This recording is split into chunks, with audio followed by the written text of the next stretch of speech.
आता आपण 2-3 दिवस झाले मामाच्या गावले आलो, पण आपण आपल्या मामाच्या गावातल्या मरी माताच्या मंदिरात कधी गेलतो नाही. चला म्हणलं मग आपण आपल्या पूर्ण पोट्टी सोबत डबी पार्टी करायला जाऊ. थांबा मित्रांनो, आम्ही फक्त एवढेच जण नाही आहेत, तर आमच्या सोबत आमच्या फॅमिलीतल्या बाया मंडळी पण आहे. जाता जाता आपल्याला हे आपा दिसले, चला म्हणलं मग आता यायचा पण आपल्या याच्यात व्हिडिओ काढून घेऊ. आणि मंडळी आपण थोड्याच वेळात मरी माताच्या मंदिरात पोहोचलो. मी जेव्हा पण मामाच्या गावाला येत असतो तेव्हा मी ह्या मंदिरात नक्कीच दर्शन करायला येत असतो. आता एवढ्या चांगल्या ठिकाणी आल्यावर आपल्या पार्कले चांगलं खेळायला भेटलं, म्हणजे चांगली मस्ती चालू झाली. थोड्याच वेळात आपण आपल्या फॅमिलीतल्या मंडळी सोबत जेवायला बसलो. पोराला एवढं तिखट लागलं की जेवण चालू व्हायच्या अगोदरच हा पाणी पिला. आणि थोड्याच वेळात तुमच्या भावाच्या पत्रडीवर पंचपक्वानाचे भोग चढले. आणि थोड्याच वेळात आपल्या फॅमिलीतल्या सगळ्या मेंबर्सनी जेवायला सुरुवात केली. हे काही पण म्हणावर आपण फॅमिली सोबत जेवाची मजाच वेगळी येत असते. आणि जेवण झाल्यानंतर मस्त तोंडात सोप टाकली आणि बाबुल करायला भिडलो. आता जर डबे पार्टीत असे नगिने नसन तर मजाच नसते.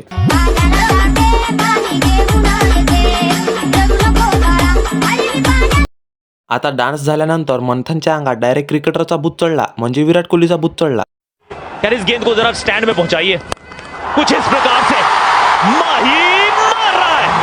ह्या मंदिरातल्या झाडाईवरचे फुलं मला म्हणे की आम्हाला पण ब्लॉग मध्ये घेत जाय म्हणे कधी भावा. आणि मी पण म्हटलं चला, म्हटलं तुम्हाला पण ब्लॉग मध्ये घेऊन घेतो. आता आम्ही सगळे पोट्टे गप्पा गोष्टी करता करता पोटातल्या अन्नाचं पचन करायला भिडलो. तेवढ्यात आपला अश्विन म्हणे तुला आज नागोपास दाखवतो म्हणे बेटा. आता या बाया मंडळीनं आपल्याला वॉर्निंगच देऊन ठेवली की तो या ब्लॉग मध्ये फक्त आणि फक्त आम्हीच दिसलो पाहिजे म्हटलं. आता आमची डबे पार्टी झाल्यानंतर आम्ही मंदिराला रामराम केला आणि निघालो घराच्या रस्त्यानं. आता घरी जाता जाता ह्या पोट्टीले जेवण चढलाय काय मी डायरेक्ट यायच्या अंगात झाली माय बहीण. आता मी पण म्हटलं चला, म्हटलं भावा याच्या 2 फूट दूरच राहू आपण. आणि थोड्याच वेळात आपण आपल्या घरी पोहोचलो. आणि मंडळी आजचा ब्लॉग कसा वाटला कमेंट करून सांगा आणि भेटू आता आपण नेक्स्ट ब्लॉग मध्ये. Bye bye.